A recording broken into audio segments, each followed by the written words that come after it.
എന്റെ പ്രിയപ്പെട്ടവരെ, റബ്ബ് കൂടെയുണ്ടടോ, അല്ലാഹ് കൂടെയുണ്ടടോ. ലാ തഹ്സൻ ഇന്നല്ലാഹ മഅനാ. ഇന്നത്തെ കാലഘട്ടവുമായി നിങ്ങൾ വായിച്ചു നോക്ക്. പടച്ചവനെ, രാജ്യത്തിന്റെ പല സംസ്ഥാനങ്ങളും പലരും ഇങ്ങനെ പിടിക്കുമ്പോ പലർക്കും പേടിയാടോ, പലർക്കും ഭയമാടോ. എന്തിനാടോ നീ ഭയപ്പെടുന്നത്? നിന്റെ ഈമാൻ അളക്കുന്ന പരീക്ഷ നടക്കുകയാണ്, നിന്റെ ഈമാൻ അളക്കാനുള്ള ടെസ്റ്റ് നടക്കുകയാണ്. നീ ഭയപ്പെടരുത്. ആരൊക്കെ കയ്യിൽ, ആരുടെയൊക്കെ കയ്യിൽ അധികാരം കിട്ടിയാൽ നീ എന്തിനാ ഭയപ്പെടുന്നത്? ഖുലില്ലാഹുമ്മ മാലിക്കൽ മുൽകി തുതുൽ മുൽക മിമ്മൻ തശാ വതുഇസ്സു മൻ തശാ വതുദില്ലു മൻ തശാ. എന്റെ കയ്യിലാണ് അധികാരം ഇരിക്കുന്നത്. അല്ലാഹ് പറയുകയാണ്, അധികാരം എന്റെ കയ്യിലാണ്, ഞാനാണ് അധികാരം കൊടുക്കുന്നത്. ഒന്നുകിൽ ആ അധികാരം കൊണ്ട് അവന് ഇസ്സത്തുണ്ടാകും, അല്ലെങ്കിൽ അവന് ദില്ലത്തുണ്ടാകും. അതുകൊണ്ട് മനുഷ്യ, ലാ തഹ്സൻ ഇന്നല്ലാഹ മഅനാ. അല്ലാഹ് നമ്മുടെ കൂടെയുണ്ടെങ്കിൽ നമ്മൾ ആരെയാ ഭയപ്പെടേണ്ടത്? അതുകൊണ്ട് മുസ്ലിമേ ചിന്തിക്കടോ, മുസ്ലിമേ ചിന്തിക്കടോ. ബദറിൽ ആയിരക്കണക്കിന് വരുന്ന ശത്രുക്കള് ആയുധവും പിടിച്ചുകൊണ്ട്, അവർക്ക് ആയുധമുണ്ടായിരുന്നു, ആൾബലമുണ്ടായിരുന്നു. അതാ ബദറിൽ പോകുന്നതിന്റെ തലേ രാത്രിയും ഗാനമേള നടത്തി.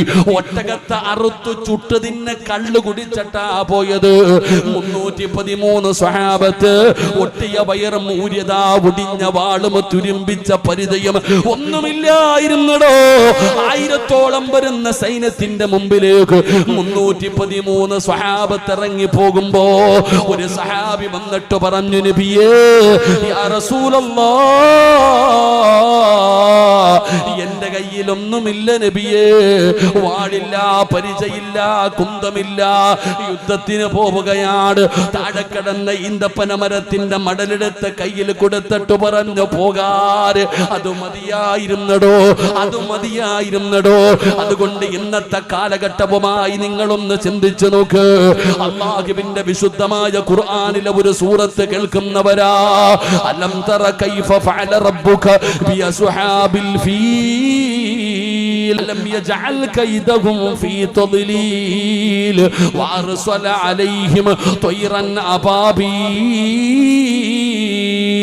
ലോകത്തിലെ ഏറ്റവും വലിയ ജീവിയായ ആനയുമായിട്ട് അപ്രകത്തം എന്ന് പറയുന്ന ഭരണാധികാരി അല്ലാഹുവിന്റെ പരിശുദ്ധമായ കഅബാലയം തകർക്കാറ് ആനയെന്ന് പറയുന്ന വലിയ ജീവിയുമായിട്ട് മക്കത്ത് കടന്നു വന്ന ചരിത്രം പറയുകയാ.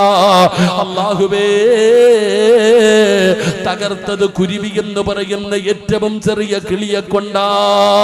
ഇതൊക്കെ വെറുതെ പറഞ്ഞിരിക്കുന്നതല്ല, ഇത് വെറുതെ കഥയല്ലടോ. ചിന്തിക്കുന്നവന് ദൃഷ്ടാന്തമുണ്ടടോ. അതുകൊണ്ട് അല്ലാഹുവിലേക്ക് മടങ്ങ്, അല്ലാഹുവിലേക്ക് മടങ്ങ്, പടച്ചവനിലേക്ക് ദുആ ചെയ്യ്.